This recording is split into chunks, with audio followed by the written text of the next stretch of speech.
Hello and welcome everyone. Let's give a couple of minutes for everyone to join because I see that people are still joining. So just as a recap for everyone who is new at our events, we will start with a presentation from our speaker, whom I will introduce in a short moment. And during the presentation, please write your questions to me in the Zoom chat. I will be asking the questions from the chat here and now, and we will answer all the questions during the Q&A session that will follow after the presentation. Then once the Q&A session is in progress, after a couple of questions, I will stop the recording. Right now the session is recording. That's why everybody's microphones and cameras are disabled. But at the end of our event, I will stop the recording so that everyone who likes to have a chat with the speaker could enable their microphones and cameras and have a conversation. So I see that people are still joining. And today, the topic of our meetup is team topologies, breaking away from the standard org chart and finding better, more flexible ways of organizing teams for high performance is a topic, a very interesting topic for everyone in tech. And team topologies is offering an actionable guide for doing that. And our today's guest, Steph Cuisinier, Agile coach, trainer, and advisor, reviewed team topologies through the prism of his experience, and he will share his findings with us today, right now. Steph, thank you for joining, and welcome. The floor is yours. Okay, thank you, Alexander, and welcome everybody. So before we begin, I'm going to use Mentimeter to create a little bit of interaction and to get to know each other a little bit better and to collect some feedback. Hopefully you see my voting instructions, as they're called, on your screen right now. So you can either scan the QR code or go to menti.com and type in the code, and then you should actually be led to my presentation and to the questions when they pop up during the presentation. So I give you a second or so to do. By the way, the code is on every slide, so I think we can already go ahead. So if you go to menti.com and type in the code which is on top on every slide, then we can get going. Okay, so first of all, to get to know each other and a little bit get an idea of where you're from. Normally on your screen, you should be able to pin more or less a location from where you're from on the map. I know on a smartphone it won't be really big, but if you give it like an approximate location, that will be just fine. So then we get some idea where the people are dialing in from today. And I see already different regions, so that's interesting.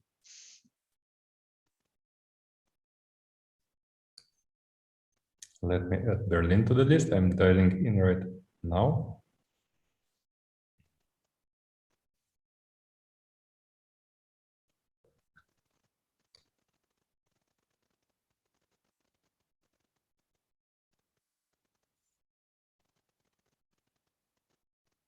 Yeah, as I see, the map is so small that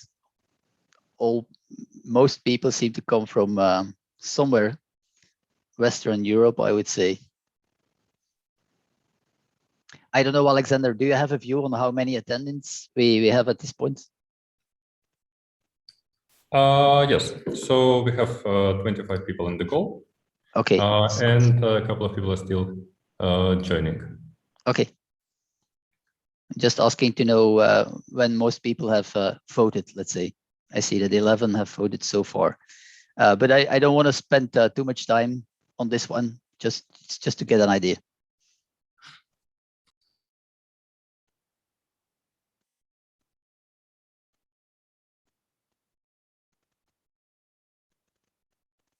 Okay, and just to make it a little bit more precise on the next one, you can actually enter the name of the city you're in. You're joining this workshop from today.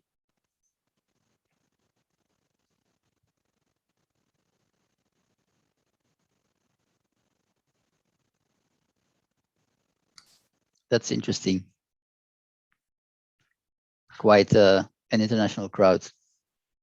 I would say it's even more international crowd that I would have expected. How do you know about our events from Detroit, for example?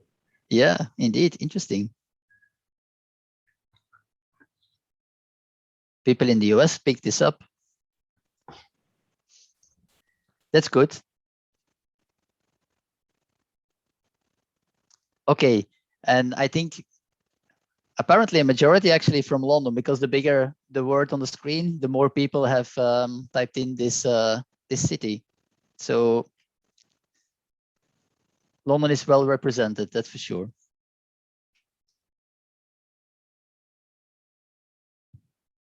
I give it a couple more seconds and then we get going with the next one.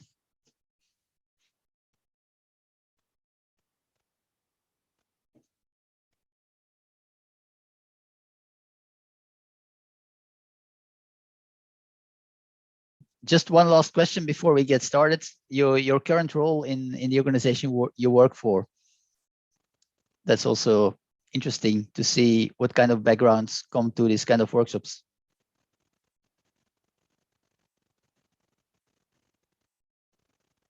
Coaches, engineers, team leads. Product managers. Okay, that's also quite diverse. So very diverse locations and profiles. Interesting. Thanks for the input.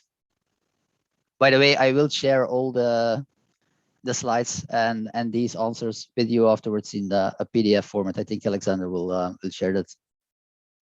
Yes, I will also share the recording. Okay. So team topologies, as you saw on the first slide, you saw the title of a book. So it is actually a book, and very short because we don't have that much time. For me, team topologies answers two types of questions. So first question is what the team design. What is the purpose of certain teams and who do we put in a team? So what's the why to make people belong to one team or not? And then the second question is, when you have multiple teams in an organization, how do they interact with each other? So there is a whole body of knowledge about, I would say, team dynamics. If you see it here on this slide, team topologies is not about team dynamics. It's not about how you collaborate, how you work inside a team. But it is about how multiple teams coordinate their activities. It's also not about organizational structures, the big picture org chart, but it is about how you put together your teams. And it's also not about the one person thing. So the personal development, the coaching, the leadership development, that's not what it is. But it is about those two questions: who is in the team and how do teams interact? And actually, for me, one of the eye openers in this whole team topology story is that it gives some alternative answers or some more inspiration next to what I would call the cross-functional team that we all know. And for me, the power of the team topologies way of thinking is there are some additional assumptions that the authors make about teams, and one of them is cognitive load matters. So the amount of information and complexity that individuals and teams can handle, that is limited, and you better keep that in mind when you design your teams. And interaction between individuals, so communication structures, also adds to the level of cognitive load. So you need to be mindful when you're designing your organizations about how much cognitive load you actually add to your people by making them interact between teams and how they interact between the teams.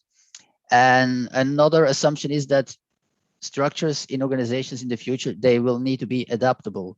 They won't be fixed for years. They will need to be adaptable.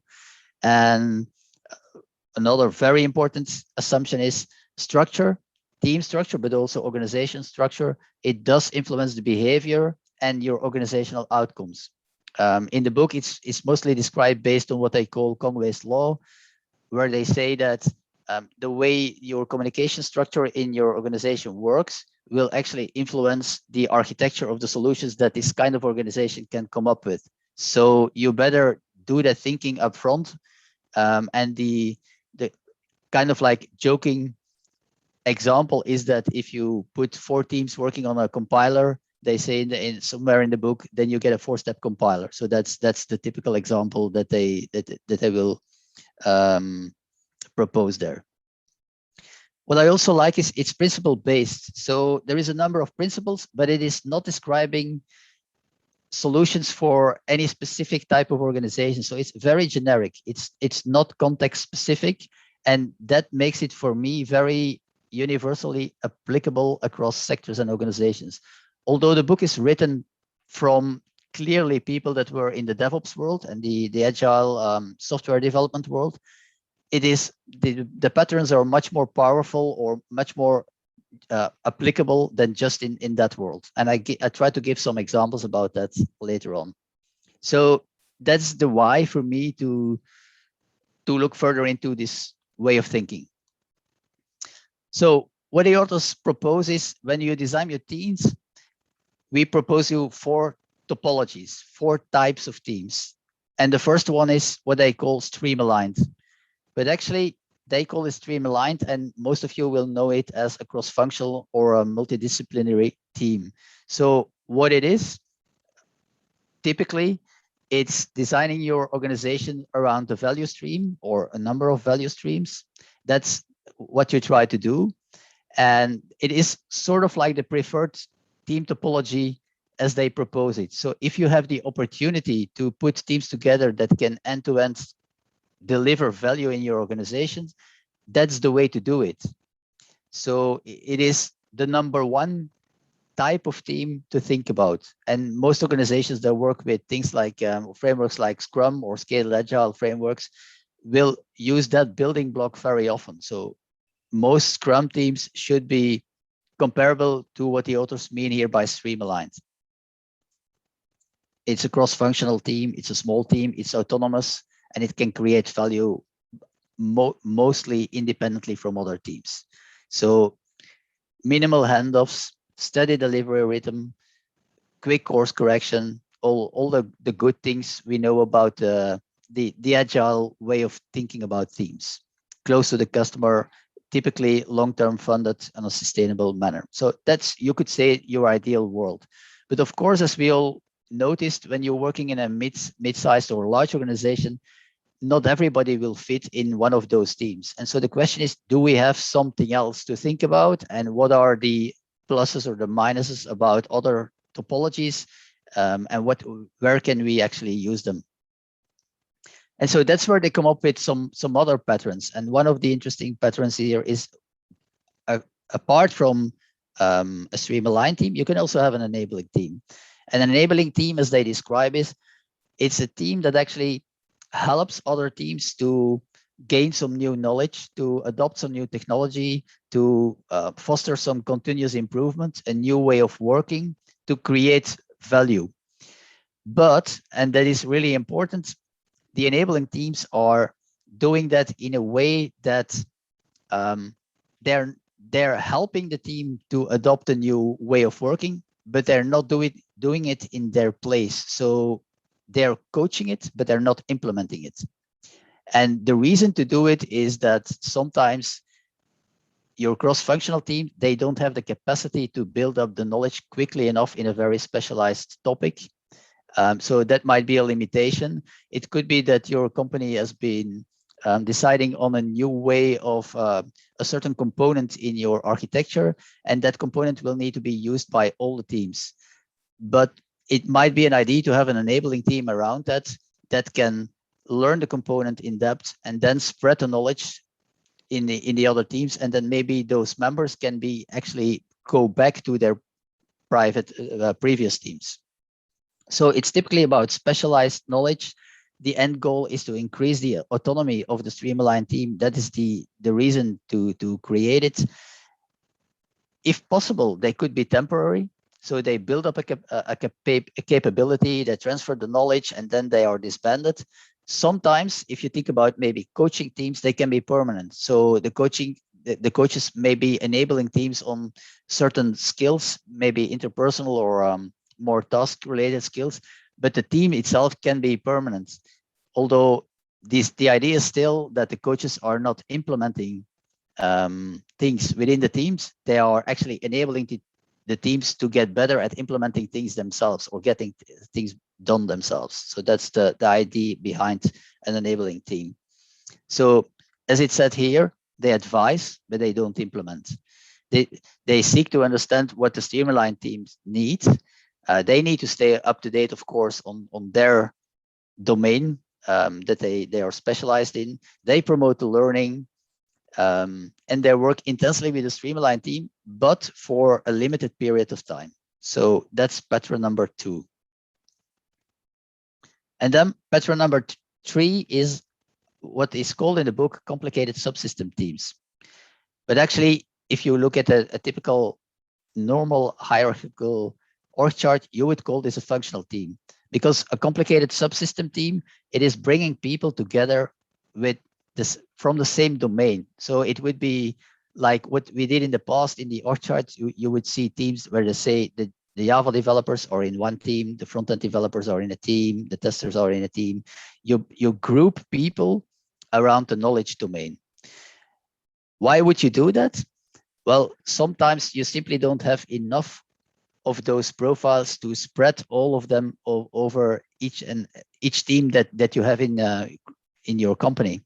So it can be because the knowledge or the labor market makes it difficult to attract the right skill. It can also be because it's not the team does need a skill, but they don't need it all the time. So from time to time, they need it, but not on a continuous basis, and it wouldn't make sense to add somebody in the team on a full-time basis to bring that skill. And it's typically where in some niche area that you would try to use this. But it's important to keep in mind that this kind of team is kind of going back to functional way of thinking of organizations. You group people by competency and not by a value stream. Those people are not creating value within their team in a complicated subsystem team. They are grouped by their domain knowledge, which is okay if there is no other way to do it, but it is not a preferred pattern as it is described in the book. So typically these people focus on one functional domain. They do this to reduce cognitive load within the Streamline teams, because maybe the teams simply don't have the time to focus enough on this niche component to learn it in depth, and to maybe they don't need it all the time. Steff, we have a question from Jenny regarding cognitive load. How do you evaluate cognitive load? That is so true, but it is hard to estimate. Yes, I know that there are, by now, there are even some frameworks to calculate it. I've seen articles on how you can actually try to come up with numbers about cognitive load. But I think the main idea should be that if you ask your team, if nobody in your team can explain the big picture of what they are doing and understanding sufficiently all the components that the team is actually expected to work with, then you probably have too much cognitive load inside of your team. So you can assess it based on discussions. And if you feel that nobody in the team actually grasps the complete content of what needs to be accomplished by the team, then that could be a signal that you just put too much content in one team, and maybe part of it needs to be split off because there's nobody that still has the big picture on everything. But there is no easy way to calculate cognitive load. But I've seen, I think there is an article on the SAFE website now published where there is some way to come up with some numbers about cognitive load. So the difference with a normal functional team is that it's not driven by the idea that we're going to share a component. It's driven by the idea that we need to reduce the cognitive load. So the reason to do it is different, and we expect this number of teams to be low, actually. And we need to make sure that if we have complicated subsystem teams in organizations, that they don't need to communicate with all of the other teams on a very intensive basis, because then you go back to your old coordination problem. you actually need to organize so much coordination between the complicated subsystem team and all the other teams, then that is going to be your bottleneck. So you need to think well upfront about how these teams will interface with the other teams and how frequently and what the load of that communication will be. But we come back to that when we talk about the interaction patterns. And then we have a platform team, and platforms are well known in the IT world, I guess. So most of you will have an idea of what a platform is. But the idea here in team topologies world is that you create a sort of a product or a service internally in your organization, which is delivered in a very low touch way to other teams. That's the idea. So the purpose of a platform team is to enable streamlined teams to deliver work with substantial autonomy, meaning they can get it done themselves. So because it's kind of a self-service, but they didn't build it. They don't need to maintain and build the platform. That is done by another team. And the streamlined team maintains full ownership of their own product and service. They just use as a part of their service a product or a service that is delivered to them by a platform team. And definitely in the DevOps world, this is something that you see quite a lot. So many of the teams that do deployment automation are of this format. They actually build the pipelines that other teams will use to transfer code sets between environments. But the idea is not that the team that uses these kind of pipelines and these kinds of platforms need to interact with the platform team every day. It should be a semi or completely automated service once it's working. So that's the end goal. Of course, this requires more like a product or a service view on a team. So here you need people that can build a service for another team and think about what the customers need. It's all about adoption of new services here. And it's important that the service is that well thought that people will automatically want to use it and not try to look for alternatives. So it's really a product focus or a service focus that these teams need.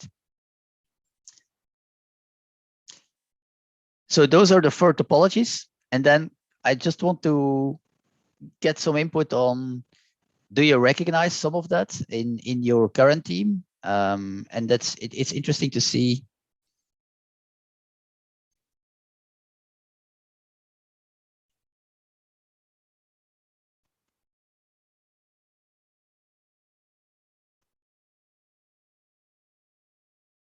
Okay. One platform team, good.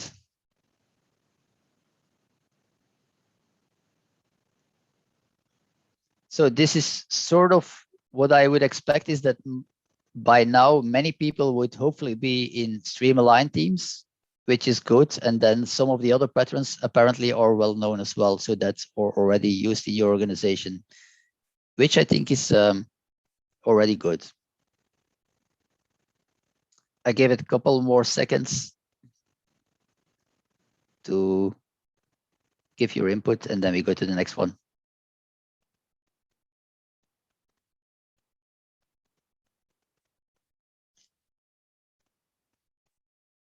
Yeah, here the idea is that you rank them and that you say, okay, this is what I see most. And if you don't see any of it, then you don't have to list it. So you can just choose one, or you just rank them by what you see most in your organization, what is most occurrent and what is less.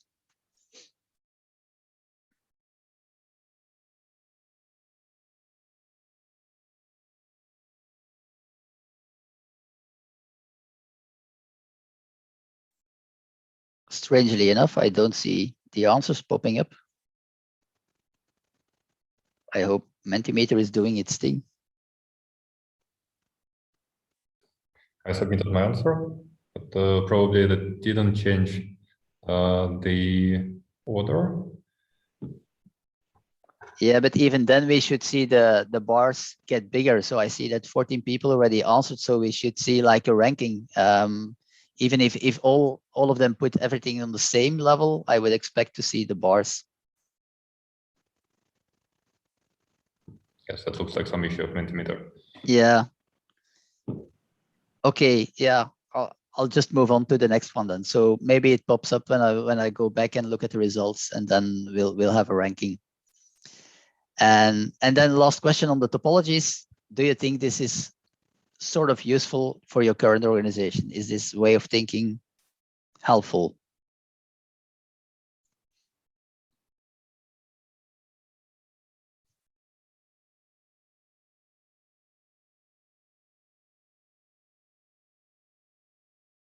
Okay, some diverse answers apparently, but at least there's definitely some people that think that this could be useful. So this about the topologies, and then we move on to the next part, which is about the interactions. So now that we have multiple teams, how should these teams actually work together? What's the best idea there? And what patterns can we use to shape our thinking? And the first one is probably the most well-known. It's just what we call close collaboration.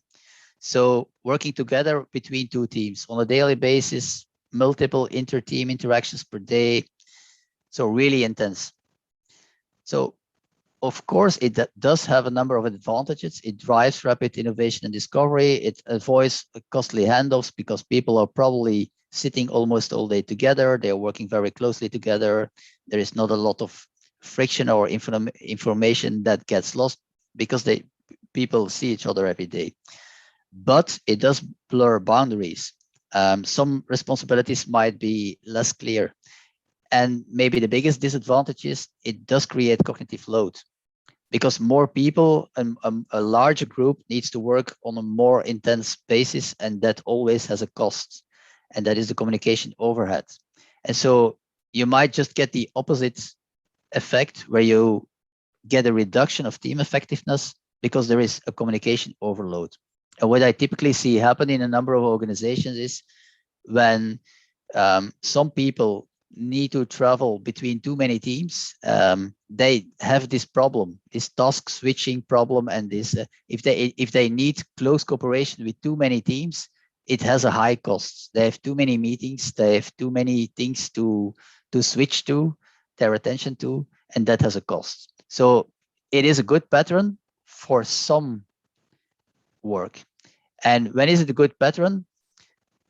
When you need to discover something and there is not a lot of time and a lot of information needs to be exchanged between a limited number of teams and a limited number of people, then it is a positive pattern. And the rewards need to be tangible. It should always be considered temporary, because if people of multiple teams need to cooperate intensely on a daily basis for a very long time, then probably the shape of your teams or the people that are inside of your teams is maybe not correct, and then maybe that needs to be optimized or changed. And it should be limited to a limited number of teams, because you can do close interaction with maybe one other team, but not with 3 or 4, because then it gets way too intense in terms of number of meetings, number of communication flows, and things like that. So then the overhead will take it over from the productivity gains. So that's pattern number 1, very obvious, but with a number of disadvantages. Pattern number 2, that is typically what you would expect from the platform teams. So you act as an internal service provider. What is this all about? You provide a service, but with minimal collaboration. The idea here is that the service can be used without a lot of interpersonal communication. So then it's very clear who owns what I described about the DevOps teams. Some of the teams own the platform or the DevOps pipeline. But it's low touch. So the cognitive load to use that platform needs to be very low touch. There is not a lot of context needed to use the platform. That is typically an advantage here. And then question on cognitive load from Mike. So does too little communication cause teams to evaluate too many options for themselves and create cognitive load? Should we be talking about an optimal load? Yes, of course, there is always a balance that you need to strive for. But It's just the idea is that you're mindful that when you're creating more communication and more interaction, that you're not only adding to the positive side, but that there is also a cost on the negative side. That is the idea, and that you look for the right balance. That's what's behind it. But of course, it's about optimal cognitive load. I agree. Thank you. Michael also agrees. He wrote in the chat.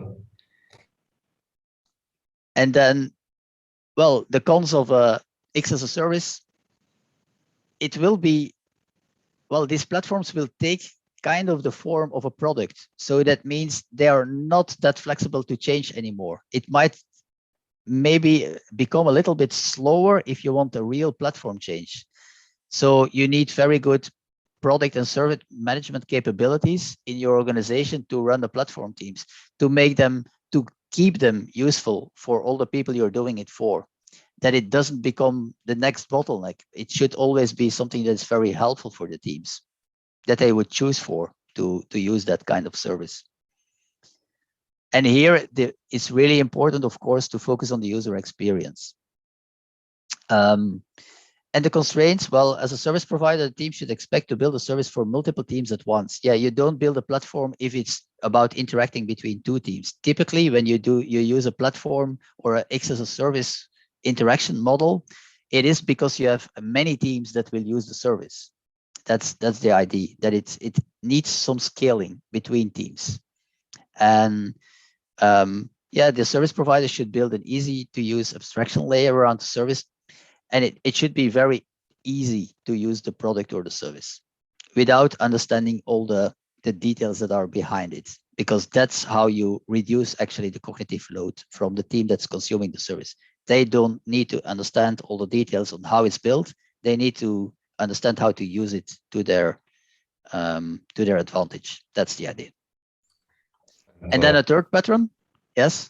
We have another question from Daniel about X as a service.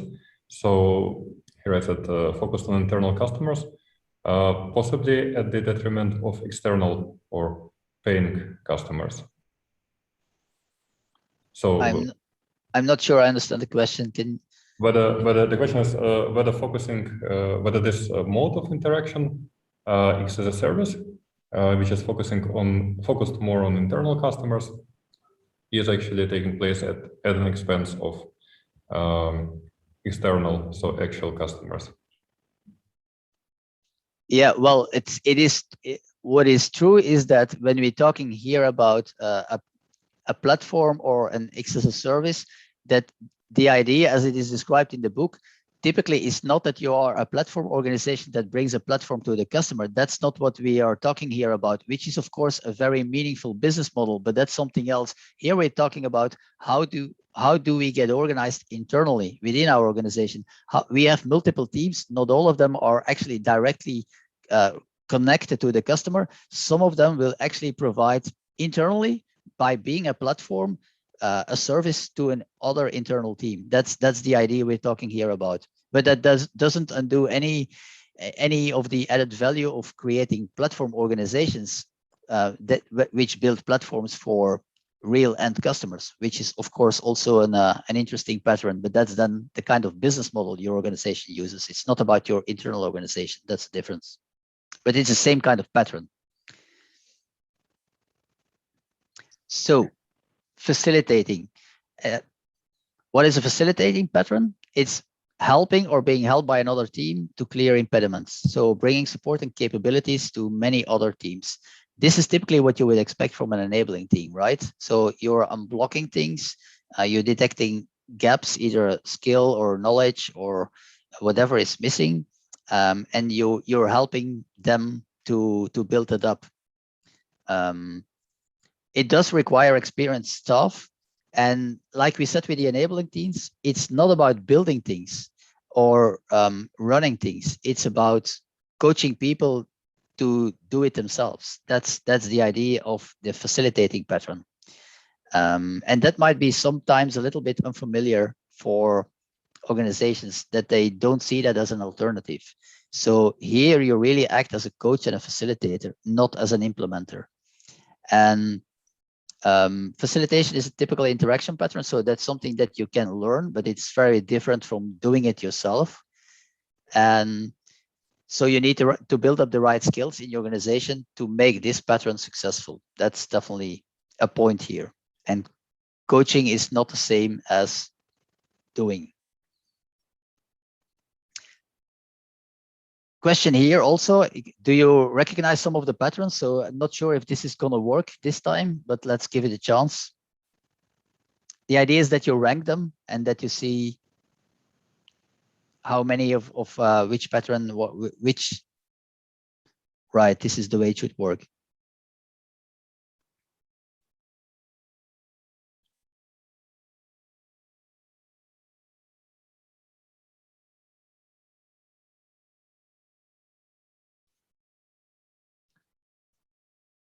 So I see close collaboration still being very prominent in your organizations.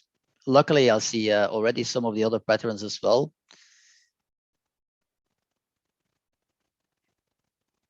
Okay, thanks for that.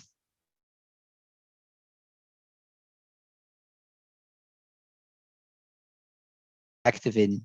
What do you think would be the best way to interact with the teams you're working with? And of course, this is a very generic question because probably you're interacting with many teams, but it's just to get an idea of what you see fit. Right.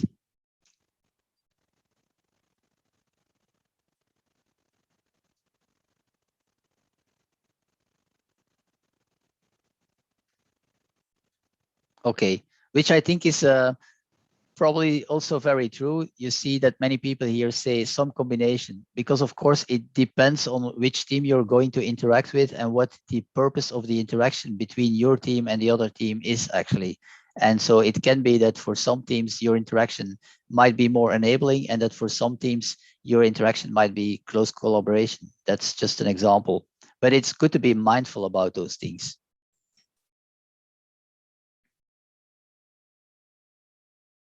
Okay, thanks for that. And then just to see if this could mean anything to your organization, the interaction pattern thing.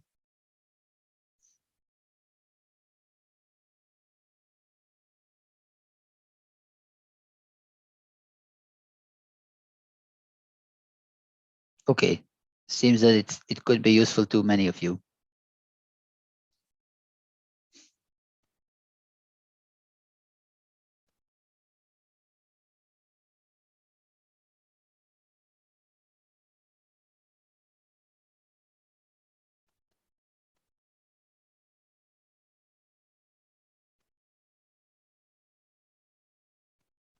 Okay, thanks for that. And with that, I am at the end of my presentation. So I think, Alexander, you captured the questions, or what's our next step? Let's take. Thank you for the presentation, Steph. And let's take some questions in the chat. I will read them. I will read them all, and let's take a couple of questions like that. And after that, I will stop the recording, and then we can have a chat with the participants. Yeah. So maybe while the participants are writing their questions, I have a question. I have a question myself. So actually, like the last section of the book is focused on evolving the team topologies and interactions, and there are also some triggers listed that some of them related to cognitive load, some not. Like that show you when you should change the topology of the team, and the authors write that probably like once in a few months the team interactions and topologies should be changed. So I wonder, how does it work with the keeping in mind Tuckman's team dynamic stages, norming, storming, forming, and performing. So basically, if we do change the team composition and the way how the team interacts with all the other teams all the time, every quarter, then aren't we always pushing the teams back into the storming phase? Yes, of course. There is multiple ways that you can change the way of working without touching the real structure of the team. And I think what is described is you can change the structure of the team. I mean, the people which are inside the team, the team composition can be changed, but, and maybe more likely on a short-term basis, is it better to first look at the interaction patterns, and those will typically not bring you back to a place where you need to go to all the Tuckman phases. But I do agree that when you change the structure of your teams, and you do it quite often, and you mentioned the rhythm of on a quarterly basis, that you will have that building up of belonging and the whole team pattern or the team behavior ID, it will come back. But then again, what you see, if you look at other articles and literature on teaming, you see also more and more organizations that describe something what they call dynamic reteaming. And they actually rotate people between teams all the time. And they say they are successful with it as well. And so is that the best way to do it? I'm unsure, because of course it kind of contradicts everything we know about a long-lived, stable team and the belonging and the working productively together, because the team knows them, each other and the content of their work very well. It contradicts that. So I think in the future we will see sort of like a new balance, because some organizations are actually rapidly changing their team structures, and with a quite high pace, and they seem to be successful doing that as well. So thank you. And there are a couple of questions, and some are related. So Yemi is asking, how would you suggest to think about implementation, particularly around interaction modes? So how would you approach the implementation and evolution of the interaction modes in practice? And another question, maybe because I will just give both of them as they're related. Any thoughts about people, leadership, management? Yes, first on the implementation question, there are now also some articles on how to get going with this model and how to let's say facilitate these discussions between the teams on how to interact. But of course, it starts with people in an organization that have this kind of look and this kind of way of thinking, and then start a discussion between the teams. I think there is no single answer to that. It also depends very much on how your organization functions today in a sense, like how participative is your management structure? Is it okay for teams to change their interaction patterns in between them without formal agreement from people? Or can teams even change their composition without formal agreement of management layers? That really is kind of rare in most organizations. So typically, my experience with the organizations I'm working with, without buy-in from people that have influence on team structure and interaction structure, this will be difficult to get going, because you're easily gonna cross the lines of your classical org chart, and then people get sometimes defensive about their I would say their personal space or something like that. So, but that really depends on the culture of your organization. What I see happening is in some organizations already, that actually there is buy-in from the people that are driving the organization. And I even had the example this week of an organization, a large Flemish organization, where just somebody, a team lead, read the book and went to his management and talked about it. And they are starting to work with the patterns. But then I think he's lucky enough to have that kind of management, because it will not be that easy in most organizations. So that on the how to get going. And then yes, on leadership, of course, it starts with awareness. If people understand and have the awareness that cognitive load has an impact on the productivity of your organization, and then I mean typically your leadership teams, if they have some awareness that the way of interacting between teams has impact on the productivity of the teams, and that the team structure has really a lot of impact on the behavior of people, then you have a good discussion. But if the awareness is not yet there, then that's where to start, raise the awareness.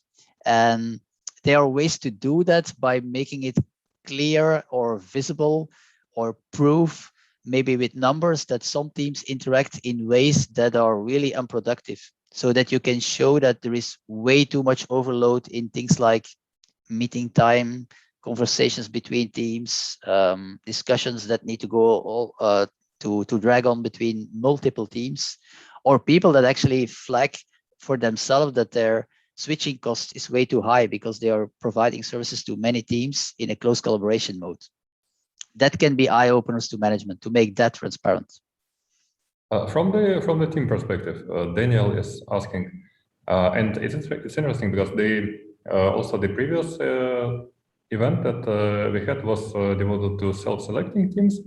And Daniel is writing, would you let each team decide on its type at the risk of all the teams selecting a complicated subsystem team?